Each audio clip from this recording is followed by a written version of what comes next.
what is up, everybody? Welcome to the Restoration Rundown podcast, the podcast that is dedicated to you, the restoration business owner. Super excited to have you guys today. Happy New Year. 2022 is afoot.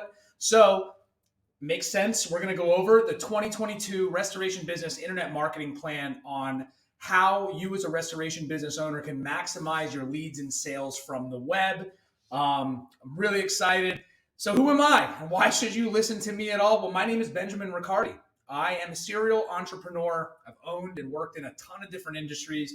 I've got a construction background. I love entrepreneurship. I love the whole process of starting a business, running a business, and making things come to fruition. Some have been successes, some have been failures, but that's part of the game and part of why I love it so much. I am the founder of Ironclad Restoration Marketing. So if you're coming to us from Ironclad Restoration Marketing's YouTube or our Instagram, I'm always putting videos on there every single day, providing a lot of value to restoration business owners out there, showing them how to actually get their sales right by doing their internet marketing the way they should be doing. I am an author of the No Bullshit Guide to Internet Marketing for restoration contractors. Actually, it's funny. I am working on version 2 of this. I published this last January, and there's been so many changes between Google algorithms and things that we've noticed have been working and not working for our clients that I'm already on version 2 that we're going to launch actually in the next couple weeks here. So look out for that on Amazon or the Kindle version. It's a step-by-step guide for everything you need related to digital marketing for your restoration business. I am the host of this podcast. Obviously, I'm the only one here today. Today, I'm going to run you guys through this entire podcast alone, but we are going to have a ton of special guests as we move on, including owners of some of the most successful restoration businesses. I'm going to have some of the employees on from Ironclad Restoration Marketing, insurance agents that deal with the restoration industry, just to help you guys. And that's the whole purpose of this podcast and what we do at Ironclad Restoration Marketing. What I did with the book is to help restoration business owners grow their business the right way. I have spoken at a lot of industry events and trade shows. I love to talk. Anybody that knows me knows this is what I love to do, being on stage, talking and helping people. Ran a charity recently, and I still do. We help children that are affected and their families that are affected by cancer. One of my favorite things to do is talk to the community and get out there. So I'm really in my element when I'm on a stage or behind a microphone or in front of a camera. I do hold a leadership role in a few different business networking groups because I think it all lends into each other. And I work with restoration business owners, indoor air quality business owners, and public adjusters across the whole United States, helping them get more leads and sales from the internet. If anybody that knows me, besides liking to talk, I really like to help people. And this business, the book, the podcast, all allow me to thrive and help people do things the right way. Because another thing, if somebody knows me, I get really pissed off with how much misinformation is out there and how restoration business owners, construction guys, any kind of home service companies get ripped off a lot when it comes to digital marketing. So today is all about that.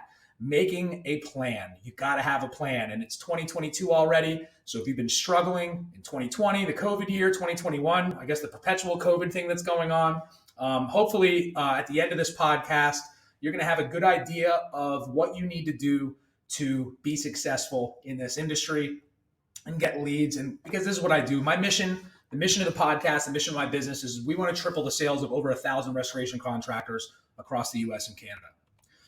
So we'll get right into it. Today, what we're going to cover is we're going to set some goals for your restoration business. We're 5th of January. It's already started. You probably should have already been doing this stuff for the last couple of weeks. But, if you didn't and you're here, the first thing we're going to do, and we always want to do, is set goals, because without clear goals, you're losing that wind in your sails. You really have no metric to measure success. So we're going to start off with that. We're going to go over some of the fundamentals of just marketing in general, specific to the restoration industry.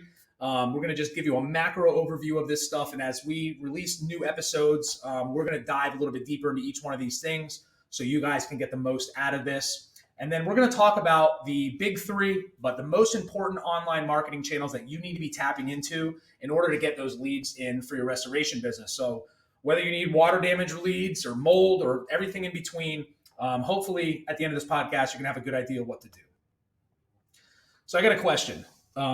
This is rhetorical because you can't answer me back, but what has been the hardest part about marketing your restoration business online? Now, I talked to a few of our clients, potential clients over the years. The answer that I get the most out of it is there's a lot of options out there, and they're really just unclear of where to spend their marketing budget, or actually how much money to even spend on marketing. And I get it. I put myself in your shoes. I've been there before. So, you either have a situation where you have not had consistency in your marketing. You might be the guy that bounces around and never really gives anything a solid shot. You always have that shiny new object syndrome. So you're moving around from company to company. You've been taken advantage of. Listen, let's face it. You guys are, provide a home service. You're really good at property damage remediation. Some of you might be really good at online marketing. I commend you. We have a lot of clients that are whizzes and know this stuff like the back of their hand. If you've gotten my book, you probably do too, because I've taught you how to do it. But for the most part, you guys are focusing on getting more jobs, making sure those jobs are going off without a hitch, managing your employees, and trying to get paid. So, you rely on these agencies that sometimes take advantage of that fact, and they rely on the ambiguity of the services, specifically digital marketing, to kind of take advantage of people. So, if you have watched my videos or you've seen on my Instagram stuff, when I'm really ticked off on a video, that's usually why. It's because I just got done talking to somebody, and it's like, dude, they've been taken to the cleaners, or they've been lied to, and I hate that. So, and if you've run a business for a long time, or hey, you might just be starting out, it's just starting into the restoration business, it takes a major investment in marketing. It costs a lot of money. I'm sorry, but the competition is high, depending on your region, but most of the time, property damage restoration leads, there's a lot of competition for them. They're big ticket items. So, you a lot of times are left with nothing to show for it, right? So either whether you're the guy that I just mentioned that bounces around from agency to agency, or you've been just unlucky dealing with agencies that are just taking you to the cleaners and you're not getting anything out of it. At the end of the day, you're not getting that ROI that you really need. And, whether you're just starting out or you're making millions and millions of dollars a year with your business, every dollar counts. Okay. So today we're going to look into an opportunity, because there is an opportunity that exists for you, especially if you're here right now. It means you've taken a serious look at your business, and you know that you've got to make some changes, or you just want to optimize and make things better.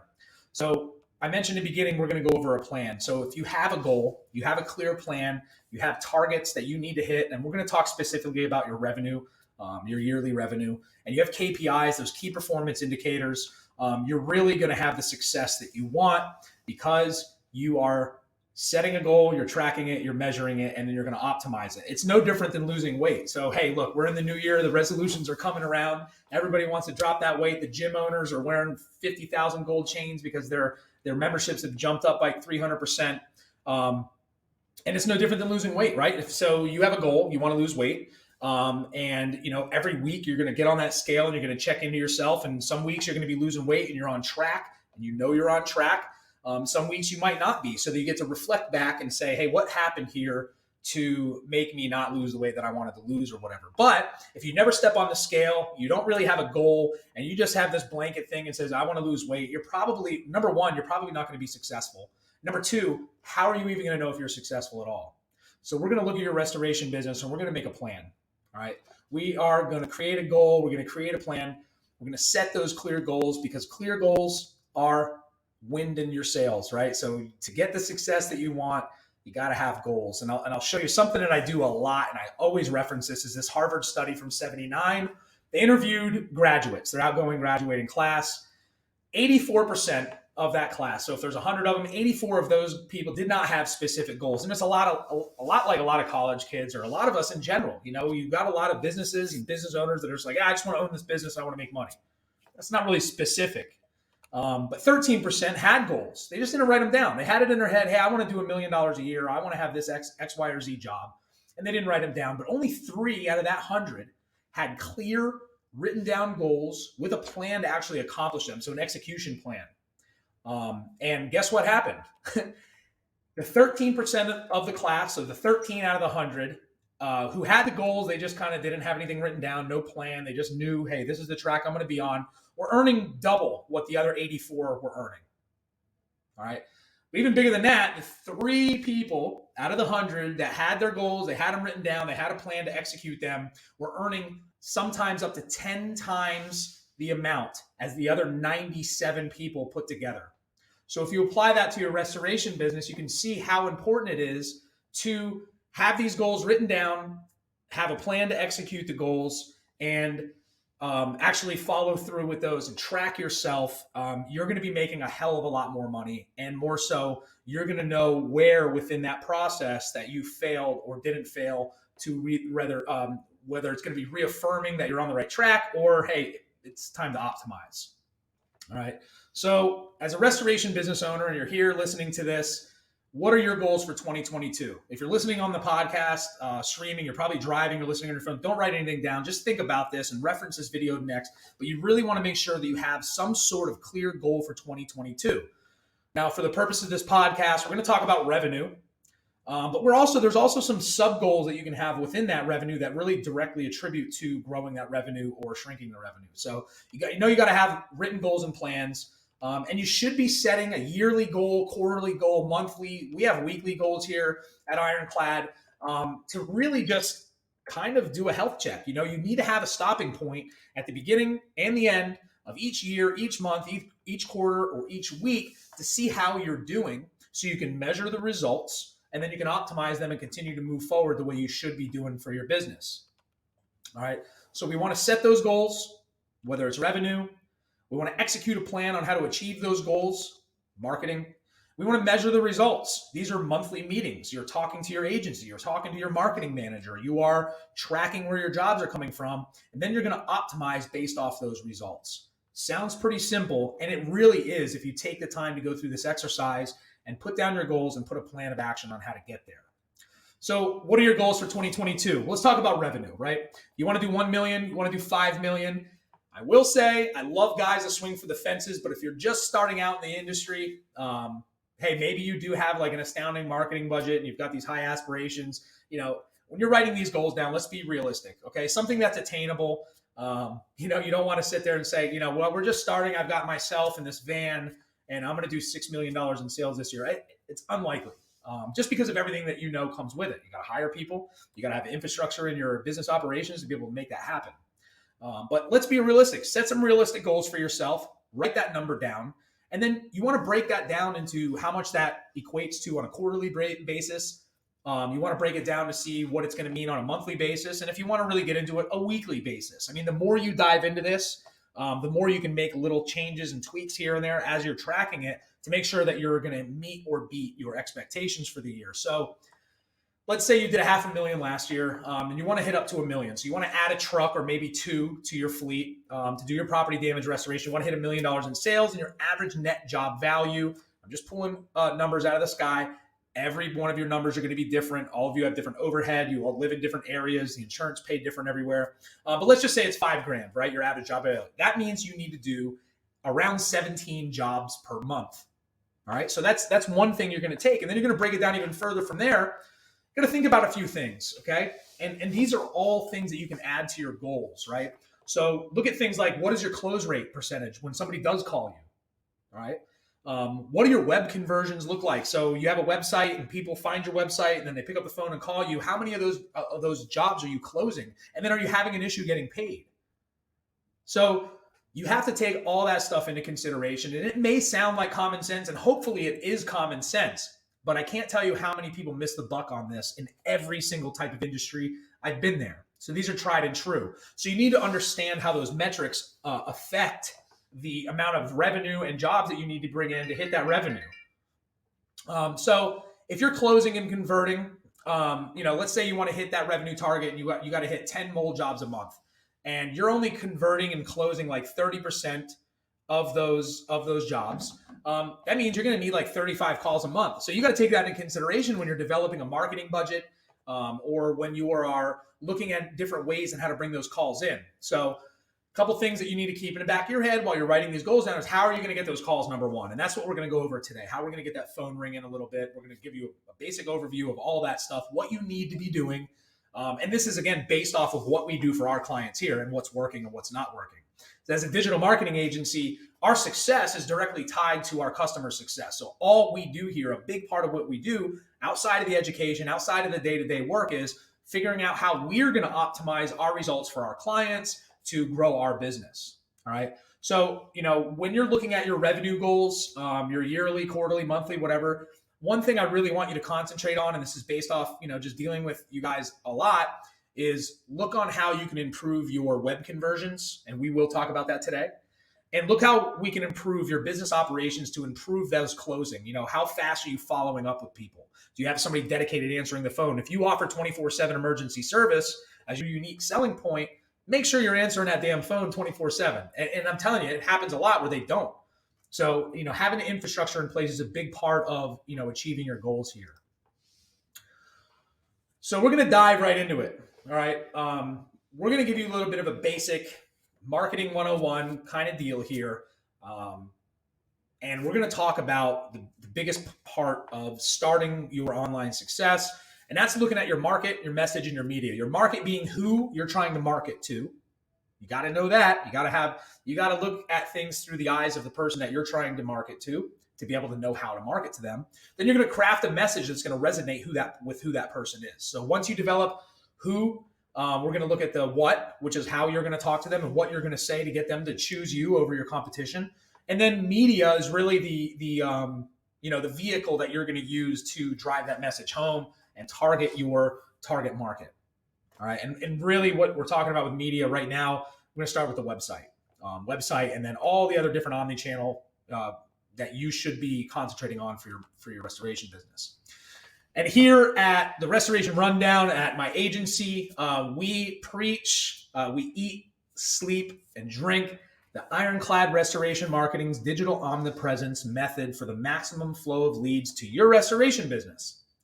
We talk about being digitally omnipresent. It's an omni-channel approach, meaning you don't want to put all your eggs into one basket. You need to be everywhere, okay? And digitally. So you want to have a presence. You need to have a website. You need to be dominating page 1 of Google with SEO, pay-per-click, Google My Business. You got to be getting reviews. You got to be active on social media. You got to be an active member of the Industry Association. So as many digital channels and quite frankly, tangible channels that you could put your business on, the likelier you are to be found by people who need property damage restoration. All right. So if you've in the past, you just concentrate, oh man, we get all our leads from referrals from this real estate agent. Well, what happens when that real estate agent moves? Or if you're using a plumbing company, what happens when they find somebody else that's going to do it cheaper? What happens when they come into a contract with ServPro? All that stuff needs to be taken into consideration. And that's why the omnipresence method is the best bet, because you're casting such a wide net that if something goes down, you have other things to supplement it. And that just makes sense, right?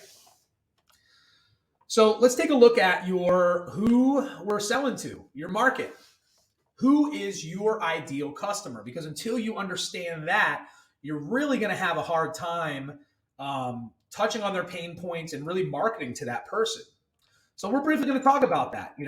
Who are you speaking to with your website? Who are you speaking to in your social media posts? Who are you speaking to with your blogs, right? You want to make sure you're addressing their pain points and then craft that messaging around all that. Think about things like what your USP is, your unique selling point. What makes you the best choice over your competition, right? Do you have 5-star Google rating? Licensed and insured, I hope. So, looking at who your ideal customer is, a lot of you guys out there, it's pretty simple. You're looking for homeowners with property damage, right? You are trying to have, business-to-business relationships with property managers or insurance companies or plumbers and roofers.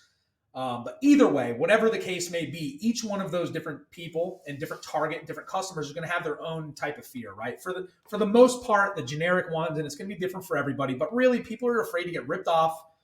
They're afraid to have their house, left in a worse condition. They're afraid to be overcharged, and they don't want to wait. Look, we live in a microwave society. It's all about as fast as possible, getting there as quickly as possible. And people do, that is something, and they don't want to be inconvenienced, right? They want it the easiest, fastest, cheapest way possible. And you have to take that into consideration if you want to market to these people and get them to choose you. All right. So you figured out who your target market is. Now we got to see how we're going to talk to those people to address those pain points and make them choose you over your competition. All right. What's your message? Why should someone choose to do business with you versus your competition? And there's a lot of competition out there for you guys in the restoration industry. So a few things that you should include on your website, and this is also a business dev kind of thing. It just shows that you're building a level of trust. You have to build trust. You're going into somebody's home. Usually it's during some catastrophic property damage situation. So you need to build a level of trust and show them that you're there to help and you're going to get them through it without making it worse. So showcasing your 5-star Google rating on your website, getting those Google reviews is huge. And we'll talk about that a little bit more. Joining your industry associations is part of the Omnipresence method. You're showing them that you take your business seriously and you are an active member in a national or regional restoration association. You offer 24/7 emergency services. I've seen guys say, hey, we've got under an hour response time. Those are all things that are going to help people choose you. And you're basically just showing off the benefits that people have when they choose you over your competition. I mean, this is basic stuff, guys. This is marketing 101.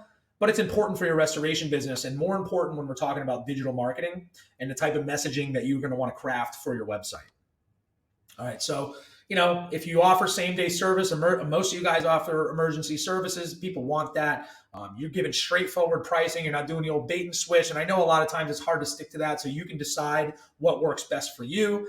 Making sure you tell people you're fully licensed and insured. That's kind of a big deal. And that your technicians are experienced and trustworthy. And a really cool way to do that, and what I implore you all to do on your website, is use authentic images. Everybody's seen the stock photos of the technician with his thumbs up, or the family that's hugging on the couch because their mold is gone. Man, use authentic images. You should be documenting all your projects.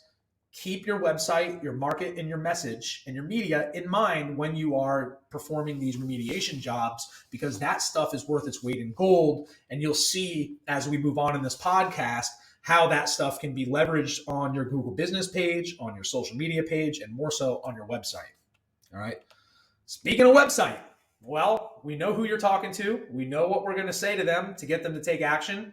Now, how do we display that? Well, your website's how we're going to do that. And let's take a look. Your website is the window into your business. It's usually, nowadays, it's the first thing people are going to take a look at when they're trying to find a company, any company or product or service. I mean, think about this. If you've looked for a restaurant, you've looked for a product, you've looked for a service in the last few years, there's a really good chance that you went onto a search engine and did it. You didn't call your buddy and say, hey, I'm looking for somebody to, a place to go get a pizza. Maybe you did, but most of the time you're going to go into a search engine, right? And you have to remember that your website is your media hub.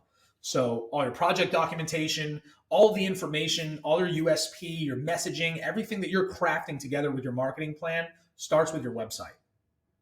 If you don't have a website, you might as well not exist as a company. And look, I know a lot of restoration companies that they're making millions of dollars a year just off referrals and stuff. But just think about how much money they could be making if they properly set up their website and they use other channels to bring in that revenue, because those referrals could go away so quickly. I can't overstate that. You got to remember the first impressions last. You can't hobble up to somebody's house dressed like crap, cigarette hanging out of your mouth, stinking like whiskey, knocking on the door after their kitchen caught on fire. They're most likely going to run you off their property, or at least I would. So your website's like the same thing, man. If you've done all this work to get people to come to your website and you've ranked well on the search engines and you've done all this stuff we're going to talk about today, and they go to your website and you just got some crappy website with not really a lot of info and you don't look the part, they're going to just bounce right off and they're going to the next guy that's online. All right. So you got to make sure you have a professional looking website, right? You want a device responsive website. I'm going to talk about mobile optimization and all that stuff in a second here, but it's really important to have a professional looking website because it all starts here. And one thing I want to touch on is if you already have a website, great. This is going to apply to anybody, whether you're about to build a website or you have one already, you've been struggling or you've been doing well.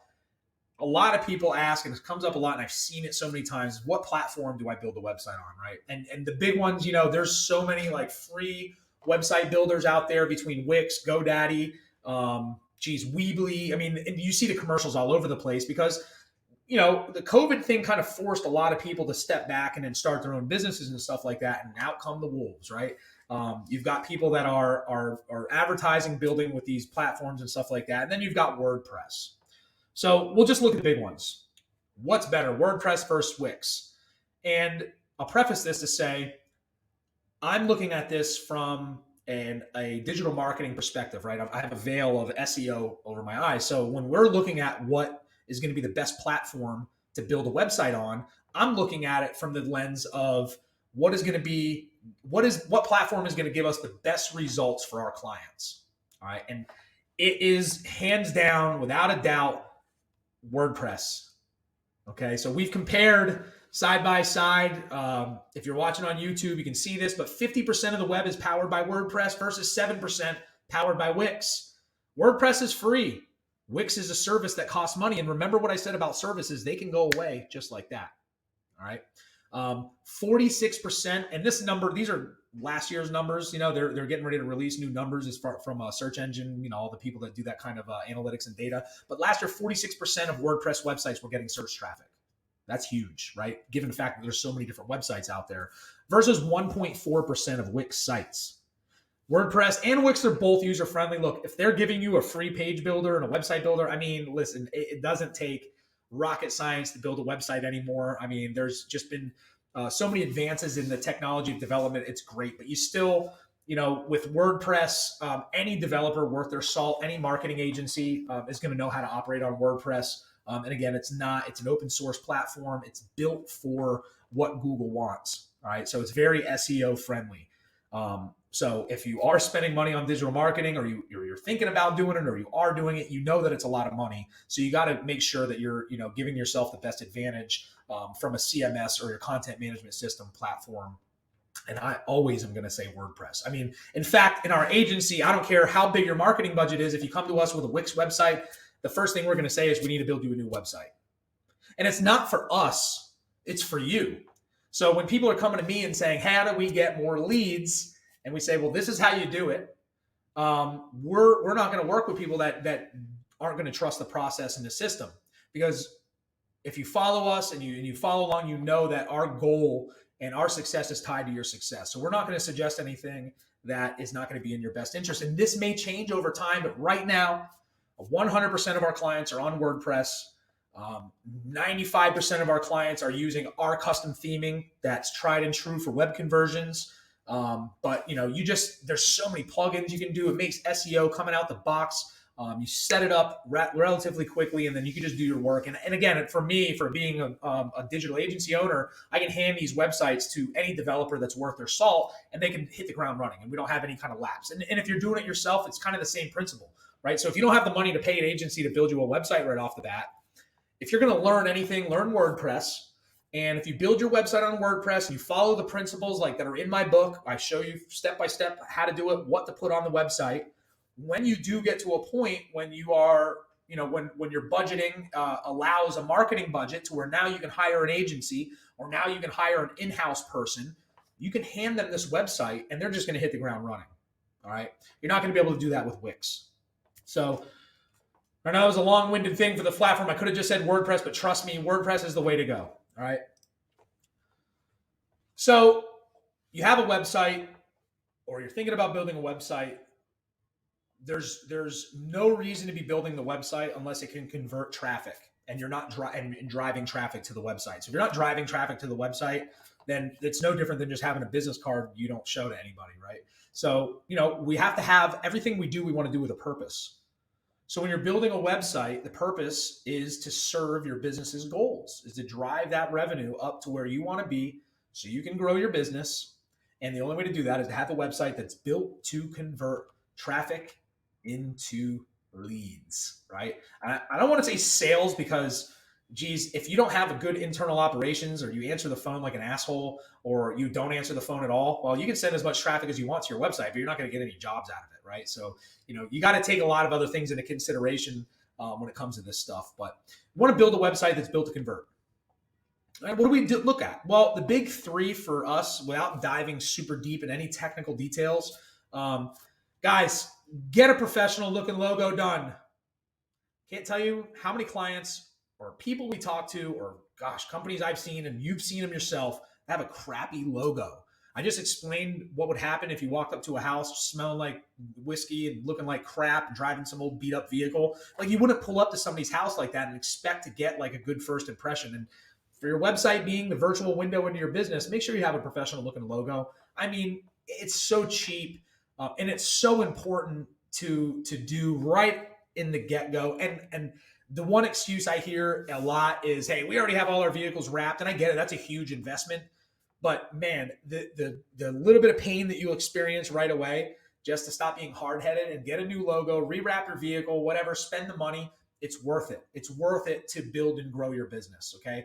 And I see a lot of guys that are in business for 10 or 15 years, and then they're all of a sudden changing everything. And God, now you're changing invoicing. Now you're changing everything. So try to start off the bat with a nice professional looking logo. Ask some people. People will be honest with you. I'm honest with everybody. The first thing I do is ask somebody when we have a client coming in, let me see your logo.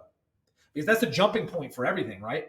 Your colors, your vibe, how it looks. The worst thing in the world is having a really badass website. It's mobile responsive, and then you got some hunky dunk, clip art logo from 1996 off Microsoft Word. Okay, yeah, it costs you nothing, and you squeeze that lemon for all it was worth, but it's not doing you any favors, right? From a branding perspective. The other thing is, you're going to hear me talk about above the fold a lot. So for you guys that used to use newspaper machines, or maybe you still do, the above the fold stuff was all they put all the important information above where the newspaper was folded, right? And your website kind of want to treat it the same way. The above the fold on a website is when you go to a URL, you go to a website, it's what you see without having to scroll. And you want to have the most important stuff above the fold. You don't want to make people do any extra work to try to either get in touch with you, which is why you got to have a phone number. Your phone number should be like the first thing people see, and it needs to be clickable so they can click it and call. And then you can put those USPs above the fold, 24/7 emergency service, and then what you do. This is a very important part of your business, right? You don't want to make people have to scroll to see and make sure they're on the right website. Look, they came to your site, hopefully because you're ranking well in a search engine. They looked at your site. Don't make them do any extra work. Like they came here because they have water damage. Bam, water damage restoration contractor. We have 24/7 emergency service, and here's our phone number. Click it and call us. If you want to learn more, here you go. Here's a nice looking menu. All right. So those are the big three for conversion that you want to at least at the minimum have on your site. So if you don't, at the end of this, I'm going to show you guys a link. I have a checklist that we developed. It's the ultimate internet marketing checklist for restoration contractors, but it'll go over a lot of this stuff so you can kind of make sure it's like a health check for your stuff. And I'll send you the link at the end of the podcast. All right. Now a biggie, probably the biggest biggie that we're going to be talking about is optimizing your website for mobile devices. Common sense, guys. Mobile responsive websites are how you have to do it. And the common sense, why I say common sense is 90% of people are going to use a search engine to find a product or service. But now let's think about your market, who you're talking to, right? Who's the person that's coming to your website? Well, let's put yourself in the shoes of somebody like we're in South Florida. We get nailed with hurricanes all the time. Well, some of the first things that happen when a hurricane blows through is you're going to lose power. You're going to lose Wi-Fi. So guess what? They're not going on a desktop computer to find you because they can't, right? So what they're going to do is they're going to pull out their phone. They're going to go to Google Chrome or they're going to go to Safari, and Google is the native search engine on the phone. They're going to type in, storm damage restoration contractor near me. And if you are ranking well on a search engine, and the caveat to this is if you're not mobile optimized, you will not be ranking well on a search engine. Google switched to a mobile first ranking a long time ago. So outside of the common sense stuff of what I'm talking about the phone, like you're just not going to rank. So the chance that somebody finds you, the needle in a haystack, and you don't have a mobile site, you're forcing people to go to a website that's going to look all skewed because you're taking a site that's on a big browser and you're shrinking it down to a little phone or an iPad, most likely a phone. And, they're going to have to zoom to look at your text. They're nothing's going to be there for them. So that's one of the big reasons that Google switched to mobile first indexing. So the same principles apply for conversion, right? You don't want to make them do any work. You want to be above the fold. So here's an iPhone. Here's that same website that we just showed you. Oop, wrong way. Here's the same website we just showed you, broke down into a mobile device, right? You have the same thing. You have your important information above the fold, professional looking website, clickable phone number, and what you do on a phone and an iPad. So you have to optimize for user experience on a phone. We live in a microwave society. People want it fast. They want it now. Don't make them do any work. Remember, think about your market. They're coming to you because they have property damage. Don't make it hard for them to get in touch with you. Put a clickable phone number right there. Okay. So a couple key takeaways for conversion. You got to make sure your website's speaking to your target customer. You want to make sure it's optimized for mobile, and you want to make sure you have those big three basics in order. You got to have your logo, phone number, and straightforward content with images and messaging. All right. Now we're going to get into it. The Holy Grail, the Holy Trinity, SEO, Google My Business or Google Maps, and pay-per-click. These are the three most important and at the minimum digital marketing channels that you need to be focusing on for your restoration business. SEO, search engine optimization, pay-per-click, and Google My Business. All right. SEO is the foundation of any digital marketing plan. Google My Business, the map section, should be melded right with SEO, because if you look at the anatomy of a search engine result, you have ads at the top, maps in the middle, and organic results at the bottom. The ones that we love are the organic results and the Google My Business Maps results, because at some point when you do the work, those become non-paid. The ROI is through the roof. You can't even compare pay-per-click. Pay-per-click, you're paying for every click that comes to your website, hoping they convert, but they do get you leads right out the gate. But Google My Business, man, and SEO, if you can rank there and rank for all the keywords that you want to rank and all the locations that you want to be in, you are going to be killing it. All right. So we're going to look at SEO and why you need SEO for your restoration business. If you don't know already, SEO is super important for a restoration business, because when people are searching for what you do online, they have an immediate need. So ranking your website on page 1 of Google and taking over all that real estate is like the only way that you're going to get these leads coming in when somebody's looking online, right? These aren't people looking for a restaurant or a good pizza and checking out Yelp reviews. These are people that they got water pouring down on their head in their living room, or their kitchen's caught on fire, or they found mold in their bathroom. You might have been talking to a property manager that's looking for somebody, and they just took over a property, and every single house on their property has got mold in it, right? So you don't want to make them work too hard to find you. You got to be number 1 on Google for everything that you do, and SEO is the way to do that. Remember what I said, 90% of people are using a search engine to find products or services, all right? Because if you're not on the first page of Google, you might as well not exist, right? So we always say the best place to hide a dead body is page 2 or 3 of the search engine results. It used to be I think only 30% of people clicked over to page 2. It's probably getting less and less. All right. And with that, Google's going to change up how they display things and everything. We don't need to worry about that. What we need to worry about is taking care of your in-house stuff. And remember, this is a big one. SEO, there's no such thing as a guarantee. With with marketing in general, you can't guarantee anything. With SEO, it's even more specific, right? So beware of anybody that guarantees page 1 results. There's no way that you can guarantee page 1 results. We would never. And if you hear it, run away.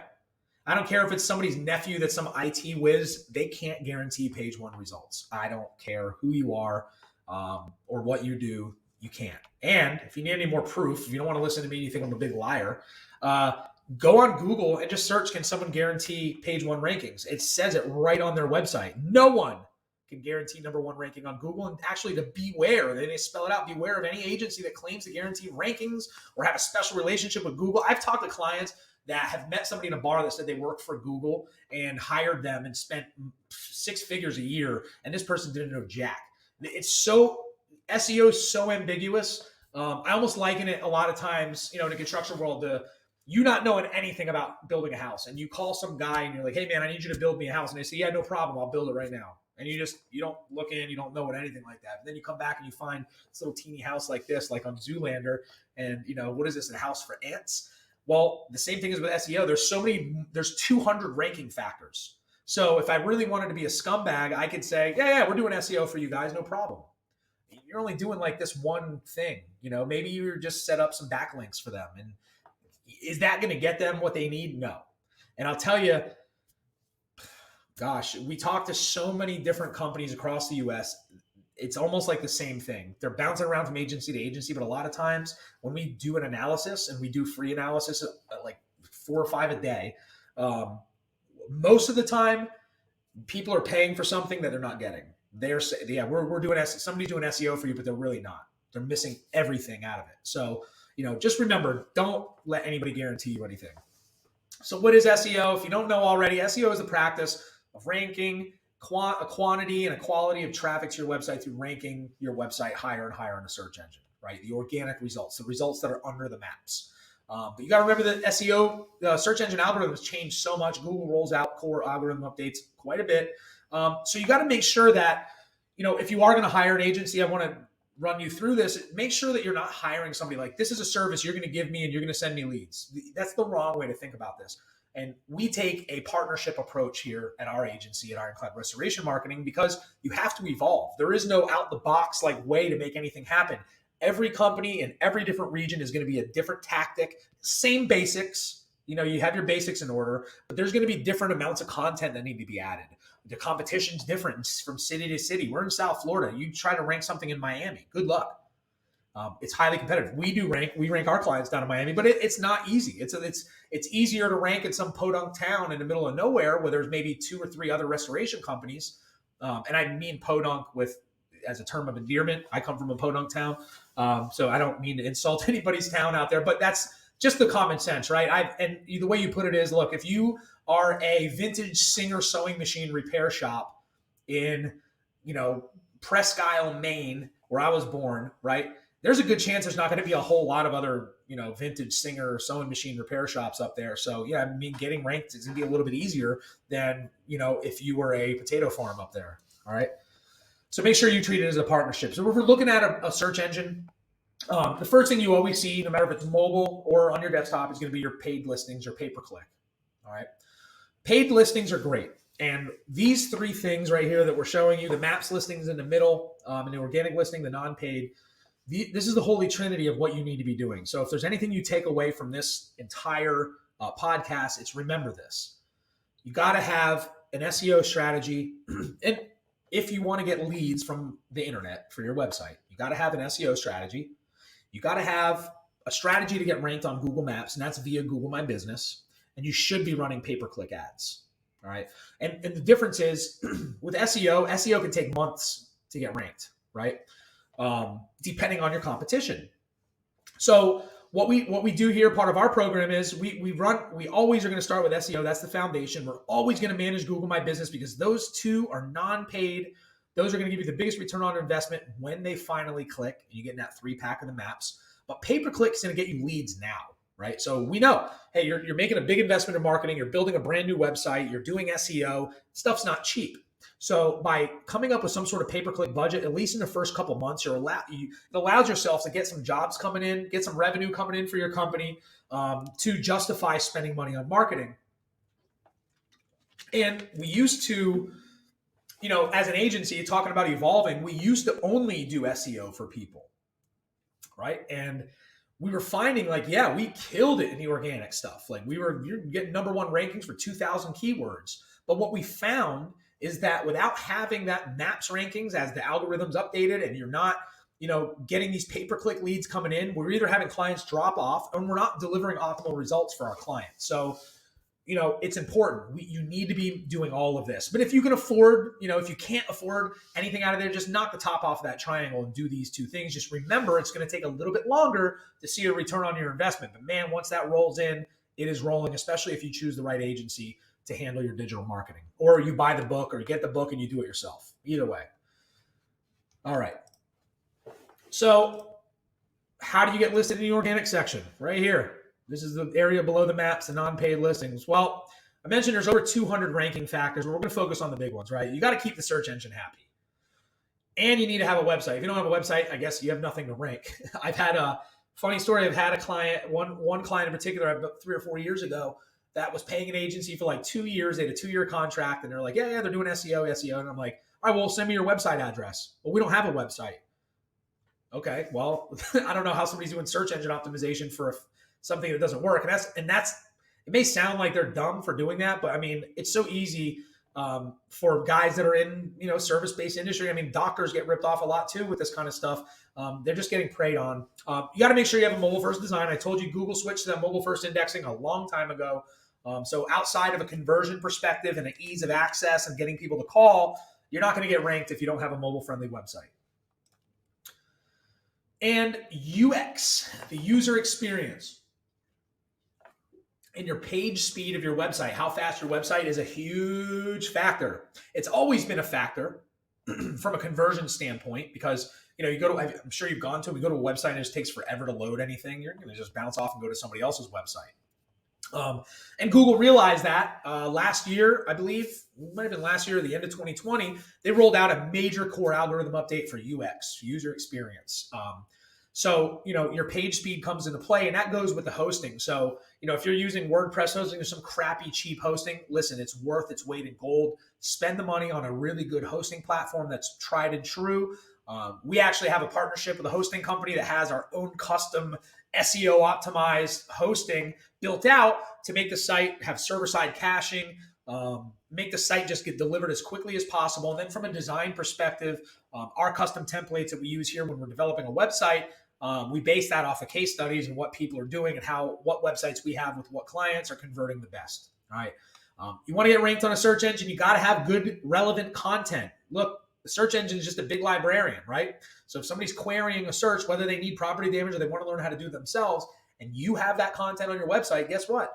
You have a better chance of getting ranked, right? You have to have proper on-page optimization, the right kind of keywords and the right kind of content. And this is a little bit more on the technical side. We're going to breeze through that a little bit and dive into this a little bit more if anybody wants to learn. I do have a lot of other videos on YouTube that talk about on-page. Big one a lot of guys miss out on is if you want to get ranked for water damage restoration, you want to get ranks for mold removal or mold remediation, storm damage restoration, biohazard cleanup, whatever. You got to have a separate page on your website that's dedicated to that service. I cannot overstate that. You got to have at least 500 words of content on those pages because, and that number changes, but the minimum is you want is 500 words. If you're in a higher competitive, you're going to want more keyword-rich content. Build it out as much as possible. You should be blogging on a monthly basis, and you should have city landing pages. That's part of a solid SEO strategy, is what we do here. The organic section. So just a brief overview. This is the technical back-end stuff. So Google doesn't literally have people crawling websites to figure out who they're going to rank. They have scripts and bots that crawl websites millions a day. And the more every time you update your website and you submit it, if you're doing SEO properly, you submit it to Google Search Console, they're going to crawl your website again, and they're going to decide, okay, well, where does this fit? How do we file this website? And they look at the back end of your website. So if you've ever looked at a website and you've looked at the back end source code, that's how Google reads your website. So you have to make sure that back end stuff is built properly. It's really hard to do just from a hard coding perspective, but the beauty of using WordPress is there's all kinds of plugins that'll just do that work for you. So you go into each page, you set up your meta title, your meta descriptions, your meta keywords, all your H1 tags or H2 tags to teach Google how to properly file your website. So when you're looking at a search engine result, your ranking URL is the first thing you're going to see when somebody looks up water damage restoration in Dallas. The meta title is the title that goes right below that. And then you have the description. And all that stuff is coded in the back end of your website. You're not going to see that when you go to your website. That's all coded in the back end. So you got to make sure you have that in order. A lot of SEO agencies don't do this. This is the most fundamental part of SEO. And I'm talking about it a lot because we see a lot of times they don't have this in order.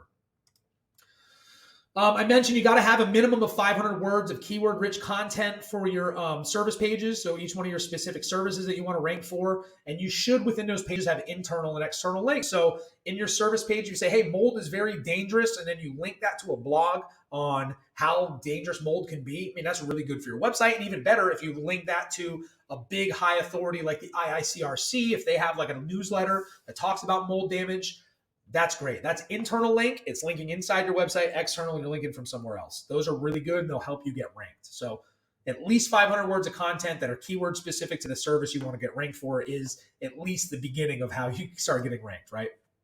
And we talked about blogging. A lot of people miss the buck on this, but I'm telling you, you need to be doing it. If you're hiring an agency, they better be at least doing a blog a month. We do one blog a month for our clients. It seems to be good. Blogs help you rank for long tail keywords. And Google loves fresh content. Remember I told you, every time you add content to your website, you resubmit it, Google's forced to crawl your website again. The more time Google spends crawling your website, the more you're going to bear fruit from the work that you're doing, right? So blog at least one time a month. Mix up the blog. So a long tail keyword is the goal with a blog for the most part. Short tail keywords is water damage restoration contractor, right? A long tail keyword would be what to do if your kitchen floods. And you have a blog that's value-based. It teaches people, hey, here's what you do, and here's the steps you need to take, and here's why it's important to hire a professional. And you think about every different type of service you want to get ranked for, and every different thing your market, who you're trying to market to, would be going onto a search engine, have a blog that's relative to that. Just do it once a month. Your agency should be doing it at least once a month. City landing pages are something we do here. Not everybody does it, but it's how you're going to get ranked in all the different cities and sub-cities in your service area. All right. So if your service area, we'll just use South Florida as an example, is Palm Beach County, right? Well, within Palm Beach County, West Palm Beach is a big city. You got Boca Raton, Boynton, Jupiter, all these areas. So if you're serving those areas, you need to have content on your website if you want to rank in those areas for that type of service mixed with the city that you want to get ranked in. Okay. And if you're in the Northeast, you have townships or whatever, you're based in, if you're based in West Palm Beach and your service area goes all the way down to every border of Palm Beach County, then you should have 50 or 60 different city landing pages on there to be able to rank in the city with your services that are on there. Okay. So for an example would be a water damage restoration contractor in Dallas, Texas. And then you have another landing page, water damage restoration contractor in X, Texas, which might be literally in Dallas. It's just called something else. All right. Again, and that's adding fresh content to your site. We add multiple city pages per month for our clients. Another way you get listed in the organic section, or one of 200 ranking factors, are backlinks. And a backlink's just a link that's created when another website links to another. You got inbound and or incoming links. And you get those from business directory listings like Yelp and Yellow Pages, your social media profiles, having a directory listing on one of your industry associations, whether it's national or regional. Google's all about building authority. So the more websites that are saying, hey, here's a property damage restoration contractor, here they are, the more authority and the more link juice you're going to get out of this. So that's one of the parts of the strategies that we use to help our clients rank better on Google. We'll dive into this a little bit more when we talk about Google My Business and the NAP. So we'll recap. You want to get ranked in organic, you need a website. You need a website that's mobile optimized. You got to have a separate page for each one of your services. You got to make sure those pages have the proper on-page optimization. You got to have a mix of internal, external backlinks, have directory listings and different links that you're linking to other websites. And you should be adding content on a monthly basis and freshening up that content and forcing Google to crawl your website as much as possible. Now let's look at pay-per-click, PPC. I told you PPC is a big part of what we do in our program and our strategy to maximize the leads you're getting online. And again, pay-per-click is literally just you're bidding on keywords, you're getting placement at the very top of Google, the first thing that you see when you go on a search engine, and they're going to get you leads now. So I already told you SEO and Google My Business Management to get ranked into maps, it can take a long time. I mean, I've seen stuff get ranked in a couple of weeks.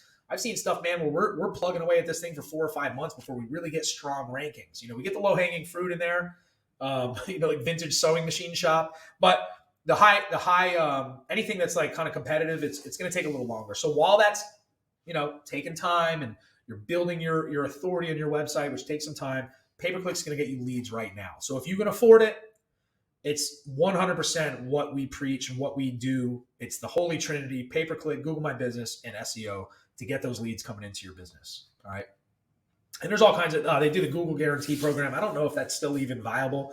I know they were having issues with it, but just Google Ads in general is a good idea for your restoration business. And how much to spend, I mean, it really depends. The big thing I will say with pay-per-click, people always ask us, what should we spend?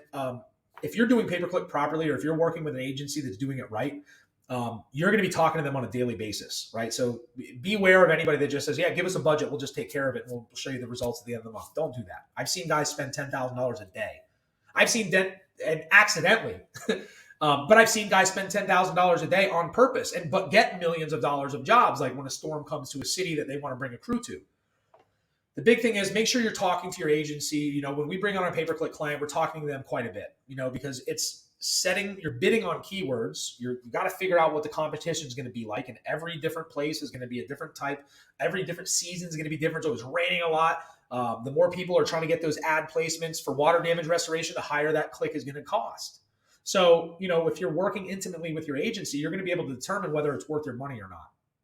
But a lot of times, if you do it that way, and you do it right, you're going to get jobs right away. It's leads right now. So it is a good spend of your money. It's always good to find that money in there to do some pay-per-click, and it doesn't hurt because you also are taking over the entirety of page one of Google at some point. And the good thing about pay-per-click is you can turn it on and turn it off as needed. So let's say you run pay-per-click for 3 months, and now your agency's got you ranked for every keyword you want to rank. You're number one in the map section, and you're like, dude, I'm getting all kinds of leads. They're coming from maps. then you shut the pay-per-click off and save that money. All right. So it's a really great way, something we preach. We try to, implement it in every one of our programs with our clients. So build your solid foundation with SEO. I guess I can't overstate this stuff, but remember, SEO can take months to get ranked. Pay-per-click's going to get you leads today, but you want to take over the entire first page of Google with maps, organics, ads. YouTube is a big one, and Google My Business. Now, Google Maps, the second most valuable place to rank your business, is the Google Maps section. And you do so, it's right here. You do so with Google My Business. But most home services traffic comes from Maps results. One, it's based off proximity. So if you're looking for water damage restoration near me, well, here's 3 that are right next to you, and you can see them on the map. So people like to click on that stuff, and they're going to call those companies if they have all those other things in order. You just because you're there doesn't mean anything sometimes. You might not even have a phone number if you don't have your own claimed Google My Business. And on a mobile device, it's like a very prominent part of the results is the maps. Like nobody's going to look at the ads, as much. The maps is like the big thing on your phone. And again, I just mentioned that the prominent search. So how do you win on Google Maps? You got to have a Google My Business, and you have to have a verified Google My Business. So if you're coming up with your marketing plan, a big part of it, if you don't already, is claim your Google My Business and verify it. A couple things, you're going to have to verify your address. They'll send you a postcard. They don't do PO boxes. So you have to have a brick and mortar location. Set up a Google business page. And again, this is part of our program. So optimizing that Google business page is huge, right? If you want to rank well on Maps, you got to make sure you're filling it out 100%. You want to get your NAP in order, your name, address, and phone number. And nowadays, Google My Business, if you haven't noticed, is turned into like a social media account. We'll talk about that. So what is your NAP? Your NAP is what a lot of you probably wish you were doing right now, but it stands for name, address, and phone number. And it's important for your restoration business because it's how Google is going to help index your site and make sure that you're legitimate, right? So when you're setting up all these different online directories that we talked about before, like Yelp, Yellow Pages, your social media profiles, and especially with your Google My Business and your website, your name, address, and phone number has to be consistent across the board. You have to have exactly the same business name, address, whatever the address may be, across every one of those business directories to really benefit from getting higher rankings on Google, especially with Google My Business. And it's even as meticulous as if you have Avenue spelled out on your website, you better have Avenue spelled out on your Google My Business page and all your different online directories, okay? So you got to make sure you get your NAP in order. That's just a big part of having a verified and optimized Google My Business. And I told you, they're actually changing this a lot, but they've recently started treating your Google My Business page like a social media profile. Google wants you to stay right there. Their whole goal is to keep you on their platform. So as a business owner, it's become a really powerful tool to help you climb into rankings, into map rankings especially. And they have almost like it's a posting feature. You can show what's new, COVID-19 updates. You can do special offers if you want to offer coupons or free mold tests or whatever the case may be. And if you are managing social media profiles, it's really easy. Just whatever you put on Instagram, put it on your Google My Business post. They give you an area to learn more. So if you want to share one of your latest blogs or your Google My Business post, you can have a link right to your website. Remember, we want to drive all that traffic to your website so they pick up the phone and call you. You can put an offer. You can put some information on there with a call now button. I mean, it's great. But the more you manage it, the more you post, the more photos you add and post regularly, the higher you're going to climb in those Maps rankings. You just make sure you build it out. Make sure you have all your services included. There's hundreds of sub-service categories now, and Google's always adding more. Make sure that's all there. But the big one, and what's going to separate you from your competition, is getting reviews on Google. And this is hard to do. People usually don't leave reviews unless they're pissed off. So as a restoration business owner, you know that it's tough to get a review. So a couple things on how we see like a 70% return on reviews. Look, you're going in and you're remediating catastrophic property damage. A lot of times these people are displaced. The best time to ask for a review is immediately when you're finished the job, provided you did a good job. And text them. You ask them there on the spot. You can make little rat cards. We like to make rat cards for our clients with QR codes. In your Google business page, there's a place where you can just generate a custom Google review. There's the link. Text the people that link and just say, hey, drop us a review. It would really help us out. You're going to see a pretty big return on that. But the more reviews you have on your Google My Business profile, the higher you're going to rank in the map section. You got to remember, you got to respond to those reviews, good or bad, right? If it's a fake review, you can report it. There's a whole appeal process, but either way, respond to all of them. Pretend that you're a customer service whiz. You may be a customer service whiz, and respond to the reviews. And here's a hack. If you can get them to leave a review, and let's just say it's somebody you've developed a really nice relationship with, and they're more than happy to leave you a review, they're gracious, have them leave the keywords of the review in their review. So if you did water damage restoration for them, make sure they say that. It will help you. Google doesn't care. A lot of guys, when they're responding to the reviews, they try to stuff all these keywords in there. It's a waste of time. Google doesn't care about that. They care about what the user is saying about you. All right. So if you want to win on Google Maps, have a verified Google My Business page. It's filled out properly. Make sure you're getting reviews, and make sure you're managing it like a social media account. Okay. Speaking of social media is the other big thing. Did you know you can leverage social media to get more repeat and referral business? Yep, it's true. You may not have people on Instagram and Facebook looking for property damage restoration contractors, but by being active on social media, you're showing off your work, you're showing before and afters, you're giving testimonials on there, and you're really branding yourself properly. And not to mention, all these social media profiles are great external links like Facebook, Instagram, Twitter, YouTube, LinkedIn, whatever social media profile you want to be on. Claim your business profile. Be active on it if you have the time. Don't pay somebody to manage your social media for you unless they're in-house taking pictures on your jobs. Just get some posts up, post your blog, post a before and after of jobs, document jobs from start to finish. But make sure you at least claim these profiles outside of keeping your competition from stealing your name or taking your Facebook over or anything like that. These are really important branded assets that are tangible assets that are worth money. So if your goal is to build a $5 million a year restoration business and sell it to somebody, man, if you have a fully built out every social media profile, you own your domain, you own all these things, it just helps you in the long run. And the really nice high authority websites to give you backlinks to your site. So what do you post, right? If you follow me on my Ironclad Restoration Marketing account, I post every single day. Most of the time is value-based content. I rarely ever ask for a sale because my goal is to teach you how to really do your internet marketing properly. But for you, the restoration business owner, post things that are relative to the type of jobs that you want to get. You can show off before and afters, like I told you. Teach somebody something. Remember I talked about blogs and said, a blog title could be what to do if you find mold in your bathroom. Well, if you put a blog like that on your website, then you go on your phone and you record yourself and you say, hey, here's what you do from start to finish. You provide value. You post that video on YouTube. You post that video on social media. You link it to your blog. You're syndicating that content. You're going to get a lot of bang for your buck out of that one little piece of content. That's what we do here. Every time I record every single one of these videos on Instagram, we syndicate it. And syndication is a big part of this. We put it on a blog. We put it on every single channel we are on. We're taking that omni-channel approach. And you should use video to engage. Don't overthink it. A lot of people think you got to have all the special cameras and spend all kinds of money. Hell no. If you think of something that's relative to your clients, it's going to resonate with your target market, pull your phone out and talk. If you're doing a job that's like the worst kitchen fire you've ever seen, people are just terrible. You show before and you document this before and after, and you're posting that stuff on social media. That's so powerful when you're talking about converting traffic. People are going to vet you out. Of course, people are going to look at your reviews. They're going to look at your work that you do. So man, having that kind of stuff and having a video is huge. People are more apt to watch a video as well. You can get case studies, you get video testimonials from people, everything. And you don't need to overproduce it. Just capture their attention immediately. People are very ADD nowadays. You just want to capture their attention immediately. Something striking. Remember, if you're going to post it online, they're just scrolling through really fast. You got to have something that's going to stop them in their tracks and watch it.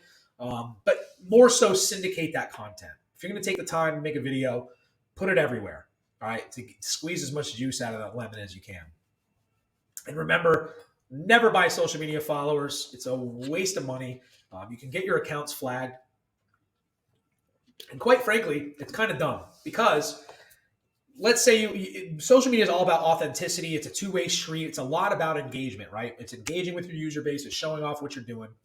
And if you're buying followers, you're buying fake accounts. All right. So let's say you're the guy that you make a lot of money off of running Facebook ads for your restoration business, right? Well, guess who we're a big majority. If you have 10,000 followers, 2,000 are legitimate, 8,000 are fake. You're wasting money in just showing this ad to a bunch of fake people. And not only that, when you put a post up and you get like one like, but you have like 30,000 followers, people are going to know that. And there are some weird people that go out there and look at who's following you and stuff like that. Just don't waste the money. Remember, your social media is a leverage for repeat and referral business to show off your work, build trust with your target market. So don't worry about how many followers you have. Worry about the quality of content that you're putting out there and consistency of the content. Okay. And it's about that. It's consistency, right? Which leads us to, what we talked about is the omnipresence method. You need to be omnipresent, right? I just mentioned, guys that spend a lot of money on Facebook ads. They get most of their leads from Facebook, but they really neglect their website. They don't have a Google My Business. Well, guess what? Last year, Facebook and Instagram went down for a couple of days. What do you think those guys did? They were shit out of luck. They're not making any money. They're not getting no leads. Those ads are getting banned. Not only that, but during the COVID year, I don't know if any of you were running Facebook ads, but we ran into this roadblock so much. Because of COVID, people were working remote. At your companies, they probably did the same thing. Schools were doing it. Well, guess what? At Facebook, they did the same thing. So Facebook and Google turned on their AI to scan and approve ads. Well, AI is a computer that has to learn. And what was happening is ads that were running for years, that were running for clients, were getting flagged and taken down. Well, if we didn't take an omnichannel approach to this, we would have been doing a disservice to our clients. So you want to dominate all the different areas online that your target market focuses on, which is going to be search engines, it's going to be social media, and maybe YouTube if people are trying to learn and DIY stuff like I do. So you don't want to put all your eggs in your basket, because remember, a lot of this stuff is services. That's why we use WordPress versus Wix. Wix can go out of business just like that. Google could go down. It can happen. So if you're only relying on SEO, Google My Business, and pay-per-click, guess what? When Google goes down, you're screwed. Or let's say they run a huge algorithm update and there's a bug in the algorithm and they take all your rankings down, and your agency doesn't realize this for 3 weeks and you're wondering why your phone's not ringing. Well, if you're omnipresent, you don't have to worry about that as much, because you've got fail safes and you're everywhere. You're omnipresent. You've taken this omnichannel approach. Make sure you have a website. Make sure your marketing strategy includes SEO, pay-per-click, and Google My Business. Be active on social media. Network on LinkedIn. Join all your industry associations. When the associations start running their trade shows or they're doing meetups, go to them. Learn as much as you can. Meet as many people as you can. Get the referral work. Get the repeat work.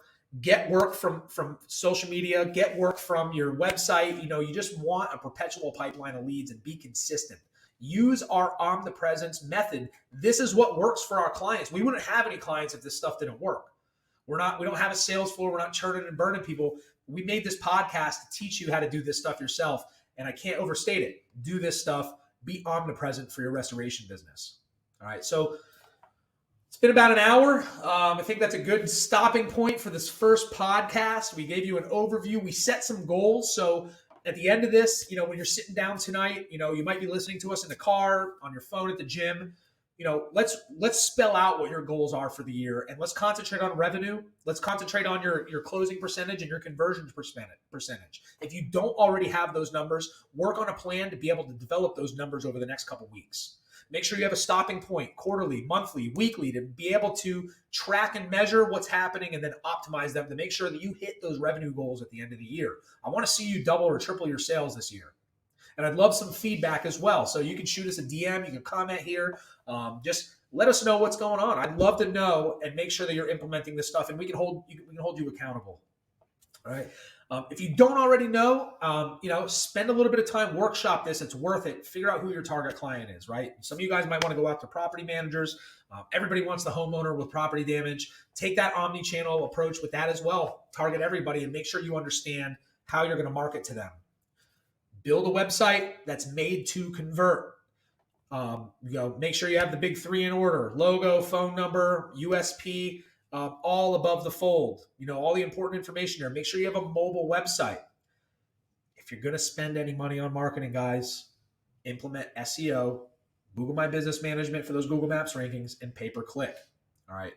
You got to get ranked on Google Maps nowadays. They just, in the middle of December, another core algorithm came out for proximity for Google Maps.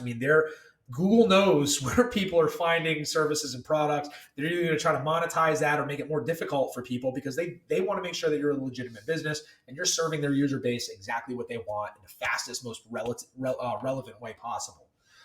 Learn how to leverage social media. We talked a little bit about it. Post before and after, just be active. You don't have to post 5 days a week like I do. Post once a week, post 3 times a week. Whatever you do, be consistent with it.